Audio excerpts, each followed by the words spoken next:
그래서 이제 제목은 은혜 위에 은혜이고요.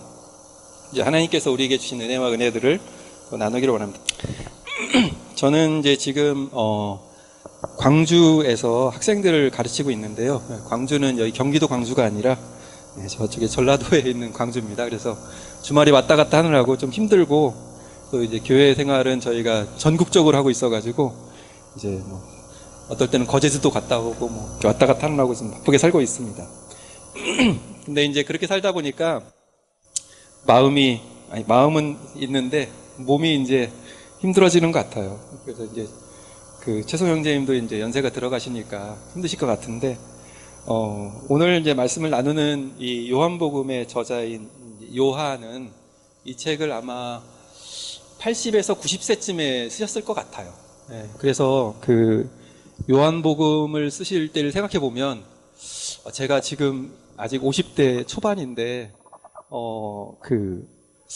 8, 90대면 도대체 어떤 기력으로 살아갈까? 아직 상상은 안 되거든요. 이제, 요한 형제님은 그 나이에 이 요한복음을 쓰시면서 아마 에베소 교회를 섬기고 사역을 하셨을 것 같은데, 어떤 마음과 열심으로, 아마 10대 때 예수님을 따르기 시작을 하셔서 아마 굉장히 8, 90년 가까이 이제 막 유배도 갔다가 이제 유배 가서 요한계시록도 쓰시고 거의 이제 말년에 이제 요한복음을 쓰시는 그럴 때인데, 도대체 어떤 마음과 열정으로 이런 요한복음 썼을까, 이런 생각이 좀 하게 됐습니다.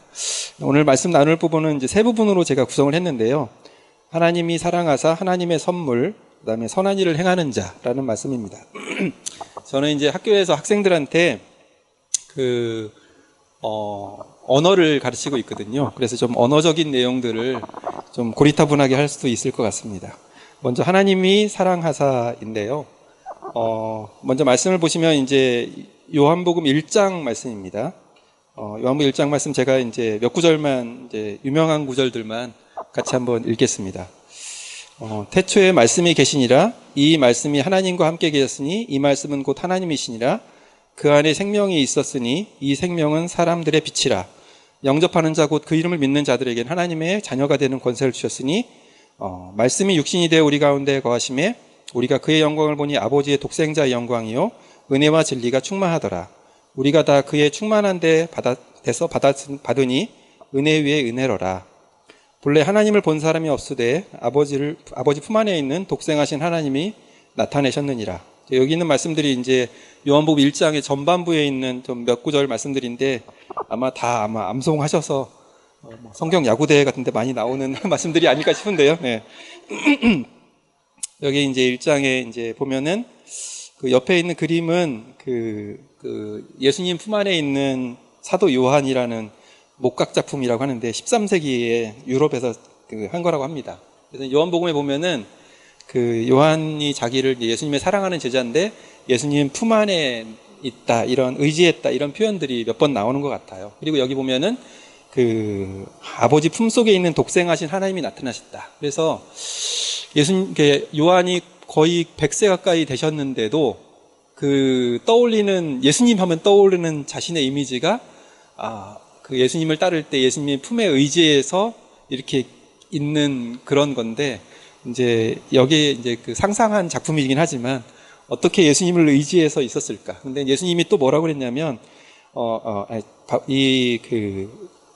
요한 형제님이 또 뭐라고 하셨냐면, 예수님이 아버지 품 안에 있는 독생하신 하나님이다. 그러니까 자기가 예수님 안에 이렇게 품에 의지했을 때 그 모습이 어쩌면 예수님도 하나님 품에 의지해서 있지 않았을까, 이런 표현을 쓰신 것 같아요. 근데 예수님이 이제 그런 하나님이셨는데 하나님의 이 땅에 오셔서 우리에게 이제 은혜 위에 은혜를 더해 주시는데, 말씀이시고 생명이시고 빛이신 예수님이 이 땅에 오셔서 예수님을 영접하는 사람에게는, 예수님을 믿는 사람에게는 하나님의 자녀가 되는 권세를 주셨다 하는 말씀을 전하고 계신 거죠. 이것이 은혜 위에 은혜다라고 말씀하고 계신 것 같습니다. 이제 1장의 이제 뒤에 부분에는 이제 침례 요한의 얘기가 나오는데요. 침례 요한이 이제 이튿날 요한이 예수께서 자기에게 나아오심을 보고 이르되, 보라, 세상 죄를 지고 간 하나님의 어린 양이로다. 요한이 또 증언하여 이르되 내가 보매 성령이 비둘기같이 하늘로부터 내려와서 그 위에 머물렀더라. 내가 보고 그가 하나님의 아들이심을 증언하였노라 하니라. 요한이 참 침례 요한이 하나님에게 이제 여러 가지 사역들을 받았는데 그 중에 이제 이 사람들을 회개해서 주님의 올 길을 예비하는 거지만 또 예수님이 어떤 분인가를 증언했던 것 같아요. 그래서 이제 예수님을 세상 죄를 지고 가는 하나님의 어린 양이다. 그러니까는 침례 요한은 이제 예수님에 대해서 뭐 이거저거 딴 거 없이 세상 죄, 우리들의 죄를 지고 가시는 분이시고 하나님의 어린 양이다. 이렇게 얘기했고 하나님의 아들이다. 이거를 이제 증언을 해가지고 많은 사람들에게 예수님이 어떤 분인가를 바로 이야기하는 것 같습니다. 그래서 이제 그때부터 이제 제자들이 이 말을 듣고서 예수님을 따르게 되는 일들이 벌어지니 아마 이제 예수님을 전하는 첫 번째 전도자가 아마 요한이었던 것 같습니다. 그래서 이제 그 말씀들을 바탕으로 우리가 믿을 때에 하나님의 자녀가 되는 권세를 주셨고 은혜 위에 은혜를 얻는 그런 것들을 이제 요한이 또한 말했던 것 같습니다. 2장에 이제 말씀이 쭉 있는데요. 2장의 말씀에는 예수께서 대답하여 이르시되 너희가 이 성전을 헐라 내가 사흘 동안에 일으키리라. 그러나 예수는 성전된 자기 육체를 가리켜 말씀하신 것이라. 죽은 자 가운데서 살아나신 후에야 제자들이 이 말씀하신 것을 기억하고 성전과 예수께서 하신 일을 믿었더라. 예수님이 이제 성전을 깨끗게 하시고 성전에 들어가신 여러 가지 일을 하신 다음에 말씀하시는 거는 뭐 성전을 헐어라. 그리고 사흘 안에 내가 이걸 일으킬 거다. 이 말씀을 하시는데 이제 예수님께서 이제 우리를 위해서 십자가에서 죽으시고 다시 살아나실 것을 말씀하시는 거죠. 그래서 이제 요한이 이제 쭉 처음부터 얘기하는 거는 처음에 우리가 그걸 몰랐지만 예수님이 죽은 다음에 다시 살아나신 후에야 이 성전을 헐라라는 말씀이 뭐였다는 걸 알았다. 그래서 이제 요한복음은 이제 아시는 것처럼 뒷부분이 거의 다 이제 예수님의 마지막 십자가에 달리시기 전날 밤이나 그런 말씀이 많죠. 그래서 계속해서 십자가와 죽음과 부활의 길을 예수님이 어떻게 걸어가시는가를 1장, 2장 계속 말씀하고 있는 것 같습니다. 3장에서는 이제 니고데모하고 예수님이 말씀하실 때에 예수께서 대답하여 이르시되 진실로 진실로 내게 이르노니 사람이 거듭나지 아니하면 하나님의 나라를 볼 수 없느니라. 모세가 광야에서 뱀을 든 것 같이 인자도 들려야 하리니 이는 그를 믿는 자마다 영생을 얻게 하려 하심이라. 하나님이 세상을 이처럼 사랑하사 독생자를 주셨으니 이는 그를 믿는 자마다 멸망하지 않고 영생을 얻게 하려 하심이라. 예, 예수님이 이제 말씀하시는 건 거듭나야 된다. 그래 이제 하나님 나라에 들어갈 수 있고 하나님 나라를 볼 수 있다라는 말씀이고 광야에서 뱀을 모세가 들었던 것처럼 예수님도 들려야 된다. 십자가에 못 박혀야 된다는 말씀이시죠. 그래서 예수님은 계속해서 지금 십자가의 길, 죽음의 길, 그리고 그것이 이제 우리에게 어떻게 이제 영생을 주는 것인가. 이제 3장에 와서 이제 영생이라는 단어가 나오고요. 이제 오늘 나누는 3장, 4장, 5장, 6장까지 이 영생이라는 단어가 계속 매장 나오고 있습니다. 그래서 이제 예수님을 설명할 때에 예수님은 하나님의 어린 양이시고 성전된 육체를 우리를 위해서 허심 죽었다가 다시 세우신 분이시고 그리고 이제 인자와 같이 뱀과 같이 높이 들리는 그런 십자가의 길을 가시는 분이시다라는 것을 요한 사도는 계속해서 이제 일깨워주고 있고 하나님이 그것은 이제 사랑을 나타내신 것인데 그 독생자신 예수님을 보내주셔서 우리가 이걸 믿으면 멸망하지 않고 영생을 얻게 하는 그런 분이다. 이거를 이제 계속해서 끊임없이 이야기하고 있는 것 같습니다. 예, 그 다음은 이제 하나님의 선물이라는 부분인데요. 예, 저희가 하나님 선물 그러면 잘 아는 말씀이 아마 에베소서에 있는 말씀이지만 여기 4장에도 이제 이 우물가의 여인, 사마리아 여인에게 예수님이 말씀하실 때에 예수께서 대답하여 이르시되 내가 만일 하나님의 선물과 또 내게 물 좀 달라 하시는 이가 누구인 줄 알았다면 내가 그에게 구하였을 것이요 그가 생수를 내게 주었으리라. 내가 주는 물을 마시는 자는 영원히 목마르지 아니하리니 내가 주는 물을 그 속에서 영생하도록 솟아나는 샘물이 되리라. 그리고 이제 이는 구원의 유대인에게서 남이라 아버지께 참되게 예배하는 자들을 영과 진리로 예배할 때가 오나니 곧 이때라. 아버지께서는 자기에게 이렇게 예배하는 자들을 찾으시느니라. 그가 참으로 세상의 구주인 줄 알미라 하였더라. 그래서 이제 사마리아 사람들이 나중에 이제 고백을 하게 되는 건데, 이제 예수님이 이제 영생을, 그리고 생수와 샘물을 우리에게, 생수의 강을 주시는 그것이 하나님의 선물이다, 이렇게 얘기하고 있습니다. 그리고 구원이 나오고 그 구원을 믿음으로 얻는 사람들은 하나님을 참되게 영과 진리로 예배하게 되고, 그런 것들에 대해서 말씀할 때 사람들이 예수님을 알아보고 세상의 구주다, 이렇게 예배하고 예수님을 고백하게 되는 그런 장면들을 보게 되는 것 같습니다. 그래서 이제 1, 2, 3, 4장까지 쭉 말씀은 예수님이 어떠한 분이시고, 예수님이 그런 것을 통해서 우리에게 구원과 영생과 생명을 주시는 분이다, 이 말씀을 계속하고 계신 거죠.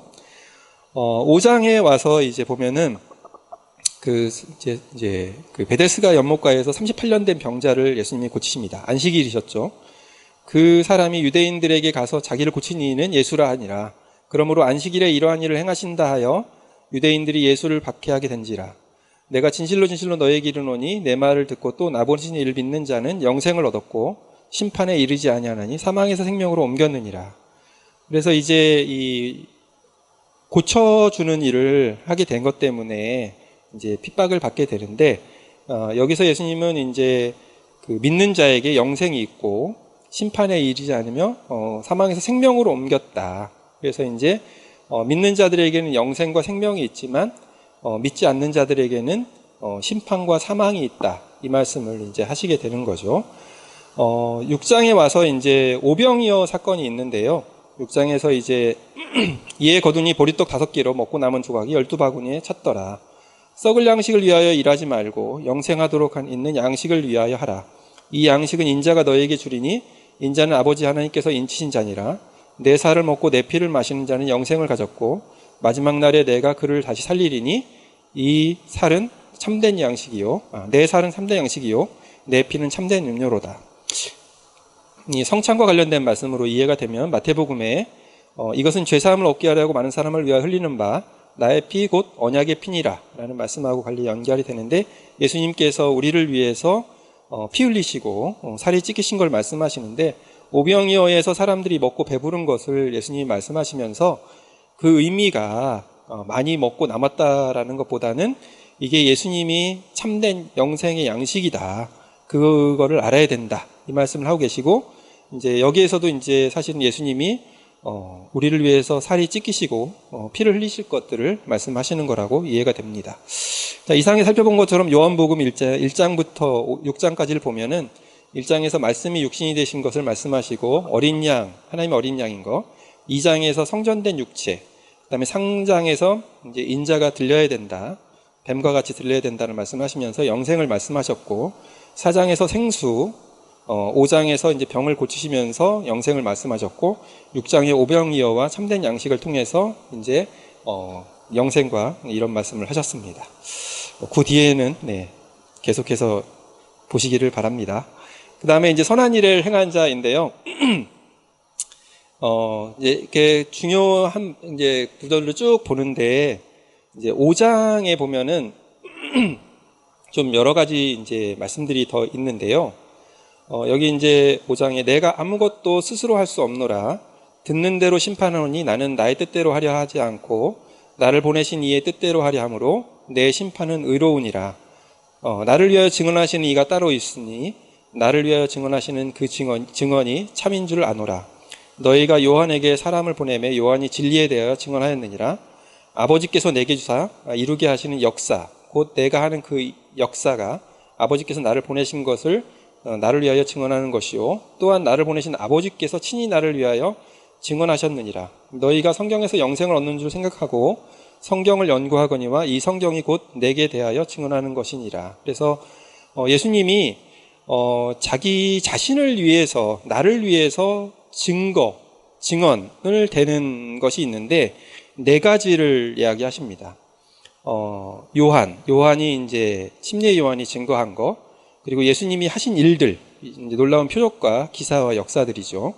그리고 하나님 아버지, 그리고 성경이 예수님이 어떤 분인가를 증거를 해주시는데 그것 때문에 예수님이 심판을 하는 것이 의롭다 이런 말씀을 하십니다. 왜 예수님은 여기에서 이런 근거들을 가지고 오셔서 예수님의 심판이 의롭다고 이렇게 열심히 이야기를 하셨을까?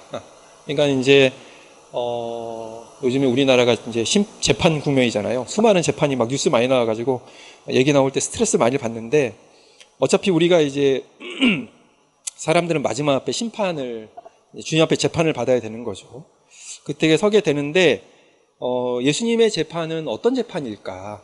그리고 예수님의 재판에 문제가 있으면 이거는 이제 큰일 나는 거죠. 그래서 예수님의 재판이 심판이 의롭다라는 거를 이제 네 가지를 가지고서 예수님이 어떠한 분이신가를 이제 말씀하고 있습니다.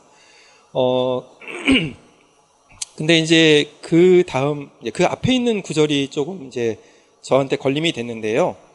5장 24절에 이제 내가 진실로 너에게 이르노니 이 말씀은 이제 저희가 잘 암송하는 구절이죠. 그 다음에 이제 이제 예수님에 대해서 증언하는 구절과 요 구절이 나오는 건데 인자됨으로 말미암아 심판하는 권한을 주셨느니라. 선한 일을 행하는 자는 생명의 부활로 악한 일을 행하는 자는 심판의 부활로 나오리라. 그래서 그동안에는 이제 저희가 하나님의 선물로 이제 생수도 영원한 생명을 얻고 구원도 얻고 이렇게 한다고 쭉 되어 있는데 여기 5장에 그리고 요 바로 앞에 구절에 이제 그 믿는 사람에게 이제 그 영접하는 자에게 이런 그 주님의 영생을 주신다고 그랬는데 여기에서는 주님이 심판을 말씀하시면서 선한 일을 행한 자는 심판의 부활로 악한 일을 행한 자는 심판의 부활로 생명의 부활로 심판의 부활로 이렇게 말씀하셨거든요. 악한 일을 행한 자는 심판의 부활로는 저한테 문제가 안 되는데 선한 일을 행한 자는 생명의 부활로는 좀 찔리거든요. 이게 제 아직 젊었을 때 생각하면 혈기가 왕성해가지고 이제 점점 혈기는 사라져 가는데 부부싸움 할 때는 혈기가 다 올라와가지고 맨날 이제 부인한테 큰 소리 치고 막 사는 게 그런 모습 생각하면 도저히 좀 이해가 안 가는 이제 제가 어떻게 할 수 없는 주님 앞에 섰을 때 저의 모습은 이런 거를 내가 선한 일을 행한 자로서 생명의 부활로 나아간다. 근데 이 말씀 때문에 주님이 어떤 분인가를 쭉 얘기하신 거거든요. 요한, 예수님의 역사, 그 다음에 하나님, 성경, 이런 걸 다 가지고 와서 예수님의 이런 것 때문에 심판하신 분이다. 이렇게 얘기하셨는데, 그런 네 가지 근거를 대가지고 예수님이 자기가 이제 심판을 하실 분인데, 그분의 앞에 섰을 때 나는 선한 일을 행했으니까 생명의 부활로 저를 보내주세요라고 말할 수 있을까가 좀 이제 어려운 거죠. 예, 근데 이제 이 부분이 이제 그 원어를 보시면 한번 잘 안 보이시겠지만 이제 원어를 보시면 행한다는 구절에 단어가 두 개가 좀 다릅니다. 두 개가 다른데 이제 위에 선을 행한다고 할 때 단어는 그 포이에오라는 단어고 밑에 이제 그 악을 행한다 할 때 단어는 프라소라는 단어입니다. 근데 프라소라는 단어는 어떤 일을 굉장히 반복적으로 습관적으로 하는 그런 죄에 해당하는 그런 행동을 하는 걸 말을 하는데 이제 악한 일을 행할 때는 보통 프라소라는 단어를 쓰고요. 이 포이에오는 우리가 하는 행동 어떤 거 하나를 하는 거는 그냥 포이에오를 씁니다. 그래서 여기는 이제 어쨌든 이제 두 개가 단어가 다르다라는 거를 이제 우리가 보게 되는 거죠. 그래서 뭔가 주님이 말씀하시려는 것이 선을 행하는 것과 악을 행하는 것이 차이가 뭔가가 있는 거를 말씀하시는구나. 선과 악도 다르지만 행하는 것 자체도 뭔가 좀 다르다. 이런 말씀을 볼 수 있는 것 같습니다. 근데 이제 이 단어랑 맥락이 비슷한 것이 이제 우리가 또 잘 아는 요한복음 3장의 말씀이 있는데요. 3장 16절은 저희가 또 잘 아는 거죠. 예. 하나님이 세상을 이처럼 사랑하사 하는 그 말씀이죠. 그 다음 구절인데요. 하나님이 그 아들을 세상에 보내신 것은 세상을 심판하려 하심이 아니요 그로 말미암아 세상이 구원을 받게 하려 하심이라.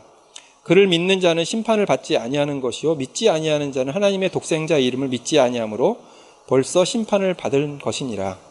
악을 행하는 자마다 빛을 미워하여 빛으로 나오지 아니하나니 이는 그 행위가 드러날까 하며 진리를 따르는 자는 빛으로 오나니 이는 그 행위가 하나님 안에서 행하는 것임을 나타내려 함이라 하시니라.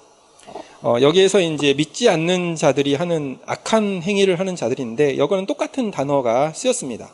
이제 프라소라는 반복적으로 악한 일을 행하는 사람들인 거죠. 근데 이제 여기 이제 진리를 따르는 자 할 때 이 따른다는 단어가 이제 이제 선한 일을 행하는 자, 포이에오라는 단어가 쓰였습니다. 그러니까 진리를 행한다는 거죠. 진리를 행한다는 게 뭘까요? 근데 이제 여기서 진리를 행한다고 그럴 때, 이제 선한 일들을 행하는 것이 있지만 여기서 진리를 행한다는 거에서는 진리는 단수입니다. 단수인데, 여기 이제 믿지 않는 자가 심판에 이르고 그들이 악을 행한다는 거였는데, 힌트는 위에 있는 거죠. 그래서, 진리를 따른다는 거는, 진리를 행한다는 거는, 믿음을 가지게 되는 것이고, 이거는 단수형입니다. 그러니까 우리가 어떤 행동을 하게 되는데 여러 가지 행동을 하는 것이 아니라 딱 한 가지 행동을 한다는 거죠. 우리가 생명을 얻고 구원을 얻고 심판에 이르지 않을 수 있는 딱 하나의 행동은 주님에 대한 믿음을 고백하는 거겠죠. 그래서 진리를 따르는 자는 빛으로 오나니 이는 그 행위가 하나님 안에서 행한 것임을 나타내려 함이니라. 근데 여기 또 행한다는 단어가 또 약간 다른 단어가 쓰여져 있습니다. 그래서 이제 하나님 안에서 행하는 것인데요. 그러니까 이제 우리가 믿음을 가지고 행할 때에 행하는 거는 내가 어떤 힘으로 하는 그런 것보다는 하나님 안에서 하나님의 주시는 힘으로 행하게 되는 그런 걸 나타내는 단어인 것 같습니다. 이 단어는 에르가조마이라는 단어인데요. 요거는 행위라는 단어를 나타내는 에르곤이라는 단어하고 어원이 같은데, 에르곤은 우리가 이제 에너지 하는 에너지라는 단어랑 같이 관련이 된 단어입니다. 근데 이제 에르가조마이라는 단어는 조금 형태가 복잡한 형태인데요. 이제 언어 설명을 좀 해야 되는데, 한국어에는 이제 능동형하고 피동형이 있습니다. 영어도 이제 능동하고 수동이 있죠. 그래서 이제 능동은 내가 하는 거고, 잡다, 잡히다를 생각해 보면 잡는 거는 내 힘으로 하는 거고, 잡히는 다른 사람한테 힘을 받아가지고 당하는 거죠.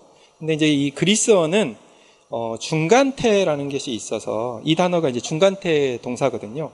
중간태는 이제 능동하고 피동하고 중간이 되는 거라서 이게 어떨 때는 능동 비슷하게 해석도 되고 어떨 때는 피동 비슷하게 행동되는 그런 단어입니다. 그래서 이를테면은 원래 이제 여기 예수님이 이제 목욕한 사람은 발밖에 씻을 필요가 없다 할 때, 목욕한다고 그럴 때 그 단어가 중간태 형태로 되어 있거든요. 그러니까 목욕을 하는 거는 내가 씻지만 그게 이제 나한테 돌아오잖아요, 힘이. 그렇기 때문에 중간태라는 거는 원래 힘을 쓰면은 다른 사람한테 가야 되는데 어떤 행동을 내가 하지만 그 힘이 나한테 돌아오는 그런 현상이기 때문에 이게 능동인지 피동인지 헷갈리는 두 가지를 다 나타내는 형태를 말을 합니다. 그래서 여기 이제 이 에르가조마이가 행하는 게 그런 단어이거든요. 그래서 이제 3장에서 진리를 따르는 자는 빛으로 오나니 이는 그 행위가 하나님 안에서 행한 것임을 나타내려 함이라 하시니라. 에서는 우리가 어떤 힘을 가지고 일을 할 때에 어떤 일을 하지만 사실은 하나님이 주시는 힘으로 일을 해가지고 내가 움직일 수밖에 없는 약간 피동 비슷한 의미를 나타내게 되고요. 예수님께서 안식일에 내 아버지께서 이제까지 일하시니 나도 일한다 할 때 일하시는 하나님이 자신의 힘으로 자기 일을 해내시는 거, 이때도 이 단어가 쓰였고요. 6장에 그들이 묻되 우리가 어떻게 하여야 하나님을 하오리까 할 때도 이 단어를 썼습니다. 그러니까 우리가 하나님의 일을 한다고 그럴 때 내가 내 힘으로 뭔가를 한다고 하지만 하나님의 일은 하나님이 주시는 힘으로 하기 때문에 우리가 하나님의 일을 하려고 하면 어떻게 해야 됩니까? 할 때 이 단어를 쓰고 있습니다. 예수님께서 말씀하시되 대답하여 이르시되 하나님께서 보내신 일을 믿는 것이 하나님의 일이니라 하시니. 그래서 이제 우리가 어떻게 하면 사실 이제 선한 일을 하고 어떻게 하면은 하나님의 일을 하고 뭔가 우리가 나의 삶과 행실을 돌아봐야 돼 가지고 잘해야 되는 그런 부분이 있지만 가장 기본이 되는 것은 예수님을 역시 믿는 것이고, 예수님을 믿고 믿음을 고백하고 주님의 은혜와 은혜를 의지하고 주님이 나를 통해서 역사하실 것들을 믿음으로 바라보고 나아갈 때 주님께서 우리가 하나님 안에서 행하는 것을 빛으로 인도하셔서 그 행위들을 드러내게 하신다 하는 말씀이 아닌가 생각이 듭니다. 네, 오늘 말씀을 나눈 걸 정리해보면 말씀이 육신이 되신 것을 우리가 믿음으로 하나님의 자녀가 되는 권세를 주셨고, 이게 이제 은혜 위에 은혜인데요. 어린 양과 성전된 육체, 들려야 하심, 그리고 생수, 양식 모두 다 예수님이 십자가에서 우리를 위해 죽으시고 생명을 주시고 우리를 심판에 이르지 않게 하시기 위해서 우리를 사랑할 수 이 땅에 오셨다는 것을 말씀하고 계십니다. 믿는 자는 진리를 행하게 되는데, 그리고 이제 선한 일을 하게 되는데, 이거는 하나님의 일을 하게 되는 주님의 역사하심으로 일을 하게 되는 것이고요. 그래서 이제 요한 1서에도 이 세상도 그 정욕도 지나가되 하나님의 뜻을 행하는 자는 영원히 거하느니라, 이런 말씀이 되어 있는데, 요한복음에 마찬가지로 아버지의 뜻은 아들을 보고 믿는 자마다 영생을 얻는 이것이 아버지의 뜻이다. 우리가 아버지의 뜻을 따라 행한다는 거 할 때 우리는 예수님을 잘 믿고 주님이 주신 영생과 은혜를 잘 누리고 그 가운데 빛 가운데 행하고 나아갈 때에 우리의 삶에 행위들이 나타나는 것이고, 그래서 주님은 우리를 생명의 부활로 인도하신다, 이렇게 말씀하시는 것 같습니다. 감사합니다. 네.